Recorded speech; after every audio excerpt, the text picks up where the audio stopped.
Graveyard shift.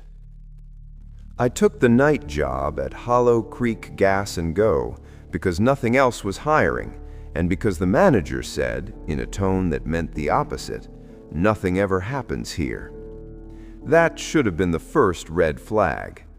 The station sat on a stretch of highway that didn't really go anywhere. 2 lanes cutting through pine forest, no lights for miles, the kind of road where headlights appear suddenly and disappear just as fast. During the day, it looked lonely. At night, it felt abandoned by God on purpose. My shift ran from 10 p.m. to 6 a.m. No overlap, no backup, just me, the buzzing fluorescent lights, and the security camera system that froze every few minutes like it was also scared. The first thing you notice at night is the silence. Not peaceful silence, wrong silence. No insects, no wind, just the hum of the coolers and the faint electrical whine of the lights outside. The forest presses in close, like it's listening. There were rules taped under the counter. I assumed they were corporate nonsense.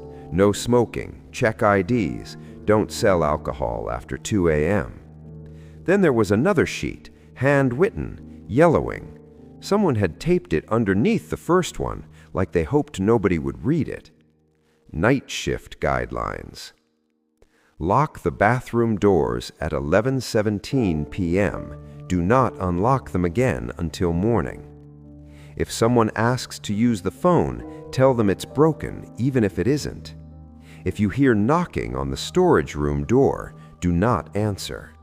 If a customer does not appear on camera, do not acknowledge them. At 3:33 a.m., turn off pump 3 and 4. If you see a man standing by the tree line, do not make eye contact.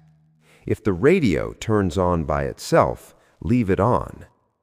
I laughed, out loud, alone, which already felt dumb. "Very funny," I said to no one. "Haunted gas station, original." I worked 3 nights before anything happened. Those nights were boring in the way that feels heavy. A trucker here and there, a guy buying cigarettes without saying a word, a woman who stared at the floor while paying and left without her change. The cameras flickered a lot, though, especially the one pointed at pump 3. On the 4th night, the bathroom door was unlocked at 11:30. I know this because a man came in asking for the key. "I'm sorry," I said automatically. "Bathrooms are closed overnight." He smiled too fast, too wide. "I was just in there," he said. I checked the camera feed. The bathroom hallway camera showed nothing. Empty. No door movement, no person. "I can't open them," I said. He stared at me for a long second. His eyes looked unfocused, like they weren't quite attached to what he was looking at. "That's too bad," he said, and walked out without buying anything. At exactly 11:17, the bathroom door slammed shut by itself. I didn't laugh that time. The knocking started around 1:40 a.m. 3 slow knocks from the storage room in the back. I froze behind the counter, heart racing, staring at the camera feed. The storage room door sat at the end of the hall, closed, still. Knock, knock, knock. "Hello?" a voice called from behind the door. It sounded wrong, not distorted, just flat, like someone reading a word they didn't understand. I remembered Rule 3. I did not answer. The knocking stopped. 5 minutes later, the radio turned on by itself. Static, then a voice, barely audible. "Still there?" I left it on.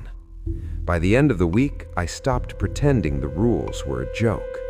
At 3:33 a.m., pump 3 shut itself off with a loud click that echoed across the empty lot. A car had been parked there, engine running. The driver didn't react, didn't look up, just sat there. On camera, the car was visible. The driver was not. I watched the feed in disbelief. The driver's seat was empty, yet the engine idled, headlights on, door closed. After a minute, the engine shut off. The car rolled backwards slowly, gently, until it disappeared into the darkness beyond the lights. That's when I noticed the man by the tree line. He stood just beyond the reach of the lamps, barely visible, tall, too still, facing the building. I remembered Rule 6. I did not look at his face.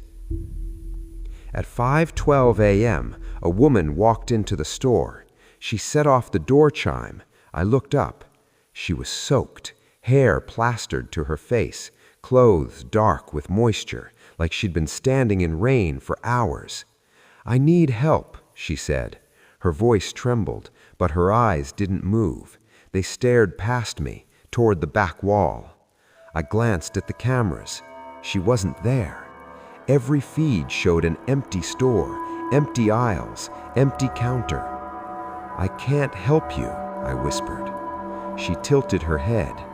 "That's what you said last time." My stomach dropped. "I don't—" Her mouth opened wider than it should have. Her jaw cracked softly as it stretched.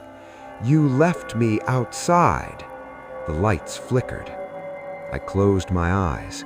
When I opened them, she was gone. Morning came eventually, pale and weak, like it didn't want to be there either. The manager came in at 6, cheerful and rested. "How was the shift?" he asked. I slid the handwritten rules across the counter. "What the hell is this?" He sighed, rubbed his face. "Did you follow them?" "Yes."